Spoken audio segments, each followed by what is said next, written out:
Topik bahasan. Yang pertama, masalah-masalah usaha dengan non-koperasi. Yang kedua, alasan menjadi anggota koperasi. Yang ketiga, partisipasi anggota pada koperasi. Yang keempat, tujuan dan nilai perusahaan. Masalah-masalah usaha dengan non-koperasi biasanya berkisar pada permodalan, kemampuan dan keterampilan beroperasi serta manajemen, terbatasnya pasaran, dan bentuk perusahaan. Yang pertama, masalah permodalan. Masalah ini mencakup aspek sumber permodalan, masalah pembiayaan usaha, dan masalah pengarahan modal. Permodalan dapat diperoleh dari beberapa sumber, yaitu modal sendiri dari pemilik saham, modal sendiri berupa bagian laba yang ditanam kembali, kredit investasi dari bank, dan pinjaman dari pihak ketiga.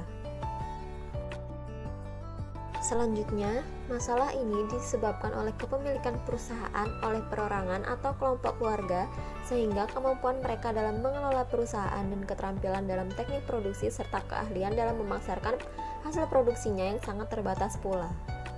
Yang ketiga, ada terbatasnya pasaran. Karena terbatasnya modal dan sarana, kekurangan pengetahuan para pengusaha mengenai prospek pemasaran, pola konsumsi masyarakat, dan pola ekspor, serta beratnya persaingan dari perusahaan-perusahaan besar dari dalam dan luar negeri. Selanjutnya ada bentuk perusahaan. Kecilnya perusahaan serta cara beroperasi secara tertutup sangat menghambat usaha untuk memperbesar perusahaan, termasuk membatasi kemampuan mobilisasi dana dan kemampuan meningkatkan hasil produksinya. Alasan menjadi anggota koperasi menurut alasan yuridis. Alasan ini merupakan dasar yang secara langsung ikut menciptakan tumbuhnya iklim berkoperasi di suatu masyarakat, yaitu suatu keadaan yang memungkinkan dan mendorong masyarakat untuk bersatu dan bekerja sama pada badan usaha koperasi. Alasan historis, pendirian koperasi tidak terlepas dari perjalanan historis suatu bangsa. Setelah Indonesia merdeka, salah satu yang dilakukan adalah memperbaiki taraf hidup rakyat banyak dengan pelaksanaan pembangunan perekonomian sebagai usaha bersama berdasarkan atas kekeluargaan. Alasan ekonomis. Alasan-alasan ekonomis untuk pendirian dan atau menjadi anggota koperasi dalam garis besarnya adalah menekan biaya usaha, meningkatkan pelayanan kepada anggota, serta membuka kesempatan bergabung dalam suatu badan usaha. Partisipasi anggota pada koperasi menurut Hendar dan Kusnadi, partisipasi terdiri dari partisipasi dipaksakan dan partisipasi sukarela. Partisipasi dipaksakan terjadi karena paksaan undang-undang atau keputusan pemerintah untuk berpartisipasi dalam pengambilan keputusan yang berhubungan dengan pekerjaan. Sementara partisipasi sukarela terjadi karena kesadaran untuk ikut serta dalam berpartisipasi. Selanjutnya ada partisipasi formal dan partisipasi informal. Partisipasi yang bersifat formal biasanya tercipta suatu mekanisme formal dalam pengambilan keputusan, sedangkan yang bersifat informal biasanya hanya terdapat persetujuan lisan antara atasan dan bawahan sehubungan dengan partisipasi. Selain itu, ada partisipasi langsung dan partisipasi tidak langsung. Partisipasi langsung terjadi apabila setiap orang dapat mengajukan pandangan, membahas pokok persoalan, mengajukan keberatan terhadap keinginan orang lain. Sedangkan partisipasi tidak langsung terjadi apabila terdapat wakil yang membawa inspirasi orang lain yang akan berbicara atas nama karyawan atau anggota dengan kelompok yang lebih tinggi tingkatannya. Selanjutnya ada partisipasi kontributif dan partisipasi insentif.